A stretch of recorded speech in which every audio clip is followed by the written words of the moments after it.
You work tirelessly, clocking 60 hours a week. You arrive early, stay late, and say yes when others say no. You follow every rule, sacrifice your time, energy, and sometimes your health all for your job, your team, and the promise of a better tomorrow. You pride yourself on loyalty, honesty, and doing things the right way. Yet, despite all your effort, you find yourself stuck, watching others sometimes less skilled or less deserving rise swiftly, living the life you believed you earned. You ask yourself, what did I do wrong? Perhaps the real question isn't about you. Maybe the question is, what lie have I been told? From childhood, we are taught that hard work guarantees success. If you just keep grinding, the system will eventually reward you. But what if this formula is wrong? Worse, what if it was never true? Friedrich Nietzsche, the German philosopher, challenged this belief. He argued that glorifying moral labor work, defined by sacrifice, obedience, and humility, is not noble. It is a form of spiritual bondage, a trap designed to keep you locked in place. The truth is harsh. In a world shaped by power, morality often serves to control those without power. You were taught to believe that virtue is its own reward, that if you keep your head down and remain good, life will be fair. But life isn't fair. It's competitive and political. The system doesn't reward virtue. It rewards control. Not the value you create, but the value you command. That's why the nurse pulling a 12-hour shift earns less than an influencer selling quick rich schemes. Why the laborer breaking their back retires with little, while a market manipulator walks away with millions. It's not your fault you believe the myth. That myth was created for people like you to keep you obedient, working, and silent. Nietzsche didn't tell you to stop working. He didn't praise laziness or selfishness. He challenged the idea that obedience is virtue, that suffering without reward is noble. He called this slave morality, a belief born from weakness, not strength. If you feel stuck despite doing everything right, you're waking up. You're starting to see the world not as broken, but functioning exactly as designed. Those who rise aren't always the most skilled or selfless. They are the ones who understand power, navigate it, claim it, and refuse to tie their worth to the system's approval. What if working harder isn't the answer? What if believing in moral labor is your prison? Until you confront this lie, you'll keep grinding while others rewrite the rules. Here's a contradiction. If hard work leads to success, why do the hardest workers often struggle? Think about construction workers rising before dawn, laboring until they're exhausted. Nurses racing between patients, skipping meals, missing holidays. Delivery drivers, janitors, bus operators, the people keeping cities alive. Yet they live paycheck to paycheck, worrying about rent, unable to afford emergencies. Meanwhile, someone filming quick rich tips from a rented Lamborghini earns more in a day than the nurse earns in a month. You've seen it. You feel it. This isn't a glitch. This is the system. Labor builds the world, but labor doesn't control it. The highest earners, CEOs, hedge fund managers, politicians aren't sweating under the sun. They operate in a different realm. Leverage, influence, control. They don't just work. They position, own, and rule. Let's be clear. Value isn't rewarded by effort, but by power. Controlling capital, networks, narratives pays far more than producing. And that world was designed that way. It's tempting to call it unfair, but it's not. It's how the game's been played for centuries. Physical labor, no matter how honest, is replaceable, automated, outsourced, devalued. Control over resources, people, ideas is scalable. A nurse treats one patient at a time. An investor moves billions with a click. The system favors scale. Here lies the cruelest lie. We've been told suffering is noble, endurance honorable. Those who serve quietly are the moral backbone. But morality doesn't pay bills. Praise doesn't build wealth. sacrifice doesn't guarantee influence. The working class is told to keep their heads down, but those at the top learn strategy, law, and capital acquisition. They learn to manage, dominate, and rewrite the rules. Ask yourself, if moral labor is righteous, why doesn't it come with power? Why are the most indispensable workers the most disposable? Why does society preach hard work's value, yet channel rewards elsewhere? Nietzsche would say it's because morality was crafted by the powerful, not to free the masses, but to pacify them. It teaches obedience, not sovereignty, self-sacrifice, not self-assertion. It glorifies submission and punishes questioning. That's why the lie persists, because it benefits those in charge, because it keeps people hoping, working for a reward that never arrives, because the promise of someday is the strongest chain ever forged. So if hard work doesn't lead to power, then what does? Are you ready to unlearn the lie you've been told? If the system won't reward your hard work with power or freedom, then what does? If waiting for fairness is a trap, what is the alternative? This is the awakening moment. The moment when you see that the rules you were taught, the rules of sacrifice, obedience, and patience, are the rules of the powerless. To move forward, you must change your mindset. You must stop waiting for a reward that might never come. Stop hoping for recognition that may never arrive. You must stop being a passive player in a game you don't control. Nietzsche didn't suggest abandoning morality or becoming ruthless. Instead, he encouraged a deeper form of strength, a strength that comes from self-mastery, consciousness, and creating your own values. He urged us to move beyond slave morality, which values submission and obedience, toward what he called the Übermensch, or overman. The Übermensch is not a tyrant or villain. They are a fully realized individual who authors their own life. They don't wait for permission, praise, or validation. They don't cling to fairness or moral expectations designed to keep them small. Instead, they understand power not as something to dominate others, but as control over themselves and their destiny. Think about people who've walked away from safe jobs to build bold futures. The entrepreneur who launched a startup instead of waiting for a promotion. The investor who took rejection and turned it into innovation. The creator who stopped asking for permission and started making impact on their own terms. Elon Musk is a prime example. Fired from the company he founded, dismissed by critics, called reckless, yet he didn't wait for others to recognize his worth. He built, innovated, and redefined entire industries on his terms. What separates people like him from the rest isn't just talent or luck, it's mindset. They stopped asking, when will they see my value? Instead, they asked, why am I giving them that power in the first place?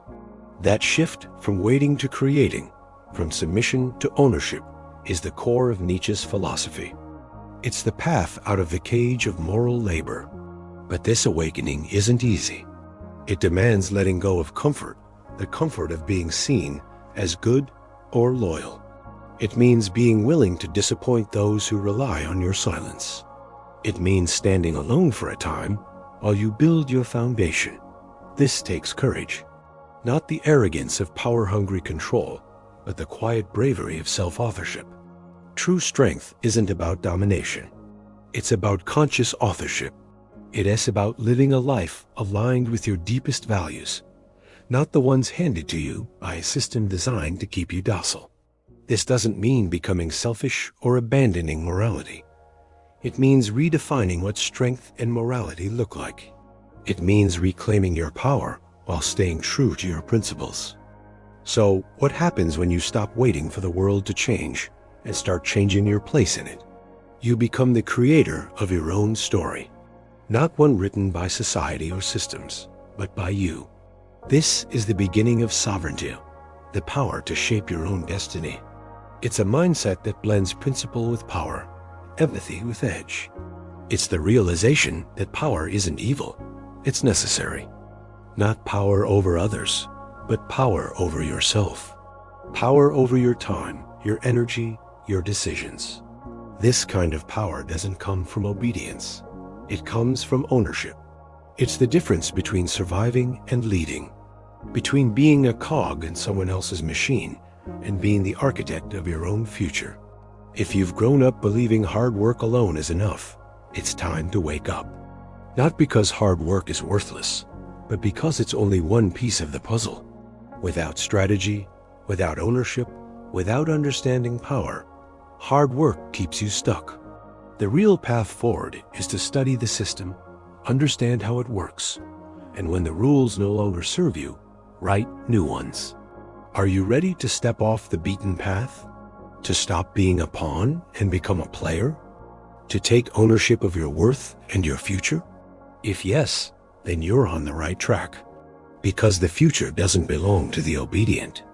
It belongs to those who see clearly, act consciously, and merge strength with principle. Once you've awakened to the truth that the system I send to fair, and that waiting for recognition is a dead end, the next question is, what does action look like? How do you move forward without losing your soul? How do you survive and thrive without becoming ruthless or abandoning your values? The answer is strategic kindness. Too often, kindness is mistaken for weakness.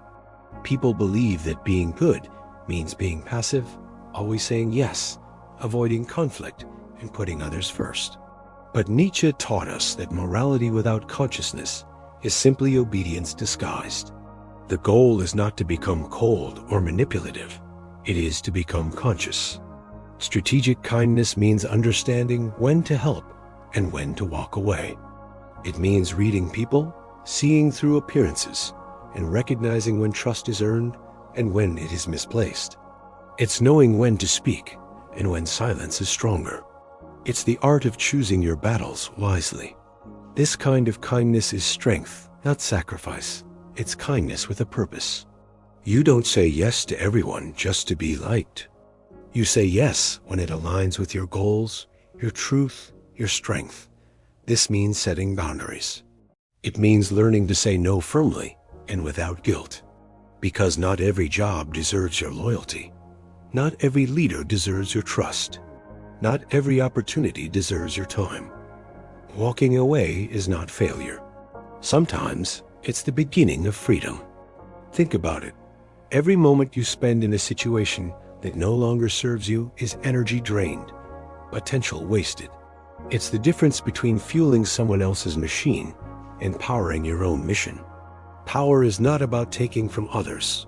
It's about claiming for yourself. Claiming the power to create, the power to say no, the power to build systems where you don't just earn, you own. This might mean starting your own business, building a secondary income stream, learning how influence works, not to deceive, but to defend your vision. It might mean mastering negotiation, setting clear boundaries, saying, I won't do this anymore, and meaning it. These aren't betrayals of your morals. They are expressions of your maturity. When you learn to play the power game consciously, you stop being a pawn. You become a player. But here's the critical insight. Power is a tool, not a trophy. It's not about domination or control over others. It's about control over yourself, your direction, your values, your future. Let your ethics guide your direction, but let strategy carry your decisions. This is the core of true power, using it wisely and consciously. Nietzsche said power is not evil. It's the will to become more than a servant, more than a cog, more than the good employee. It's the will to author your own worth. And that cannot happen if you treat morality as a cage. You must treat it as a compass pointing toward your true north, not someone else's approval. So what does this look like in daily life? It's refusing to overwork without reward. It's knowing when to delegate or walk away from toxic environments. It's building skills not just for survival, but for influence. It's recognizing when you're being used and choosing to stop. It's investing in relationships and opportunities that build your sovereignty. Most importantly, it's deciding that your life will be defined by your choices, not by others' expectations. That is the maturity Nietzsche pointed to. It's the difference between being trapped in moral labor and stepping into conscious strength. Are you ready to walk this path? To practice kindness strategically? To say no when necessary? To build power with purpose? If so, then you're moving from survival to leadership, from obedience to authorship, from waiting for a seat at the table to building your own. After embracing strategic kindness and learning to wield power as a tool, not a trophy, the next step is to understand what it truly means to become sovereign over your own life. This is the essence of moving beyond moral labor. It's about reclaiming your autonomy, your voice, and your authority to shape your destiny. The system you were born into thrives on obedience, on compliance, on labor disguised as virtue. It rewards those who wait patiently, who keep their heads down, who believe in fairness despite evidence to the contrary. But you've seen through the myth now. Waiting is a trap. Patience without strategy is submission. Sovereignty means no longer allowing your worth to be defined by external validation or outdated rules. It means standing firmly in your own power and taking responsibility for your life's direction. But sovereignty isn't given. It's claimed. It requires courage, the courage to disappoint those who benefit from your silence. To stand alone at times as you build a new foundation. This discomfort is necessary. It's the price of freedom. Many falter here because it's easier to cling to old comforts, the illusion of safety and conformity. But true growth demands you face the discomfort head-on. To become sovereign, you must also become a creator of values. Not the values handed down to you by a system designed to keep you docile, but values you choose consciously. This is what Nietzsche called the Übermensch, the overman, the one who transcends inherited morals and crafts a life of purpose on their own terms. The Übermensch does not sit quietly hoping to be seen or rewarded. They create impact on their own terms. They don't wait for permission to live boldly. They build new rules when old ones no longer serve them. Think about the entrepreneurs, the visionaries, the risk-takers you admire. They are not just lucky or talented. They are sovereign. They see the game clearly, understand it deeply, and refuse to be enslaved by it. Instead, they play strategically. This kind of sovereignty is not about dominance or cruelty. It's about conscious authorship. It's about merging principle with power, empathy with edge. It's about being strong enough to protect your values without sacrificing your humanity. And this requires deep self-awareness, knowing who you are, what you want, and why. It requires learning to read the landscape around you, people, situations, and opportunities with clarity and honesty. It's the difference between being reactive and being proactive, between being a pawn and being the player who changes the rules. But sovereignty is not a destination, it's a practice. It's a daily commitment to living intentionally, to choosing your battles, to standing up for your worth, to building systems where your energy fuels your vision, not someone else's agenda. And here's a crucial point. Sovereignty doesn't mean doing it all alone. It means building alliances wisely, collaborating with those who share your values, but also knowing when to walk away from those who don't. This is the wisdom of power. Knowing when to engage and when to disengage, when to give and when to protect, when to fight and when to let go. This balance is the heart of conscious strength. So, what does sovereignty look like in practice? It might mean leaving a stable job to pursue a vision. It could mean starting a business or developing multiple income streams. It means negotiating for what you deserve, setting firm boundaries on your time and energy. It means investing in yourself, your skills, your health, your mindset. It means being willing to disappoint others when it conflicts with your growth. Because sovereignty demands loyalty to yourself first. This is not selfishness. It is survival.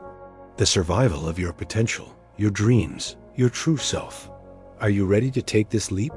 To step fully into your power? To become the architect of your own life? If so, the final chapter awaits.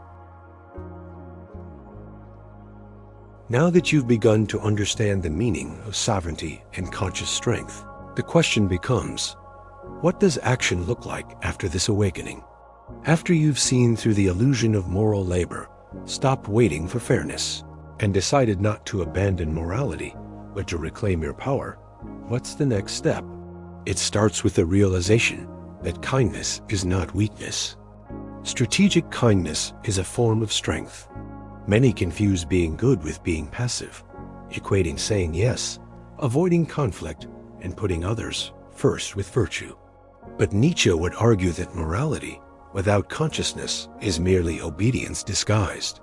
The goal is to be conscious, not cold or manipulative, but conscious. To navigate the world with a moral compass combined with a survival strategy. Strategic kindness means knowing when to help and when to walk away. It means learning to read people deeply, not just trusting blindly. It means understanding context, when to speak up, when to stay silent, when to act decisively. It means you no longer say yes to everyone just to be liked.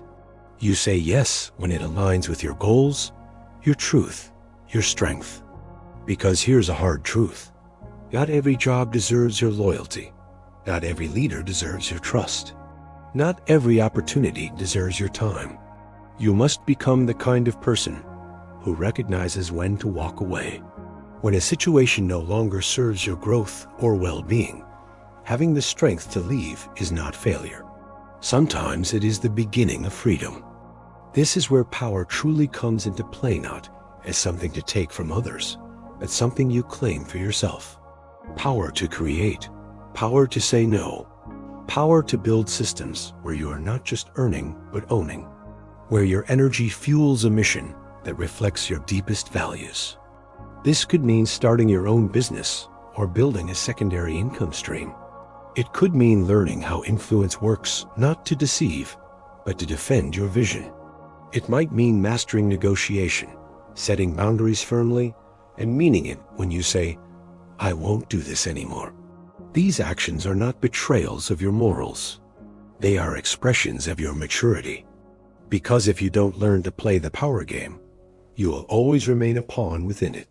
But if you do learn, you can maintain your soul and your integrity.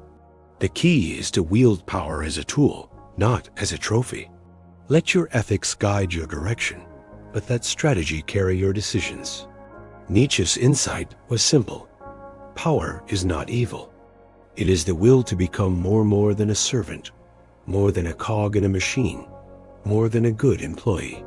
It is the will to become the author of your own worth. You cannot do that if you treat morality as a cage.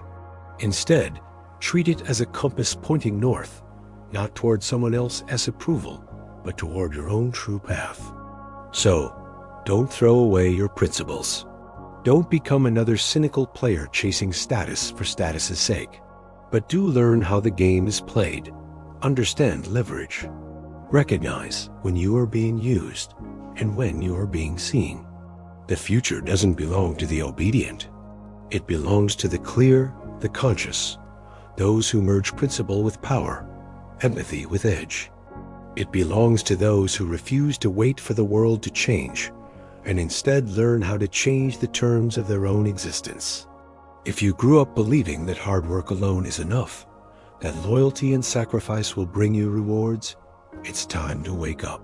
Not because hard work is worthless, but because hard work without power, without strategy, without ownership will keep you stuck. The real person doesn't just labor. They see the system for what it is. They study it, understand it, and when the rules no longer serve them, they write new ones. That is the difference between merely surviving and leading, between being a cog in someone else's machine and becoming the architect of your own future. So if you are tired of waiting, if you are done with the myth that sacrifice is enough, and if you are ready to think deeper, act smarter, and live on your own terms, this is where it begins. one idea at a time, one decision at a time. Are you ready to begin writing your own story?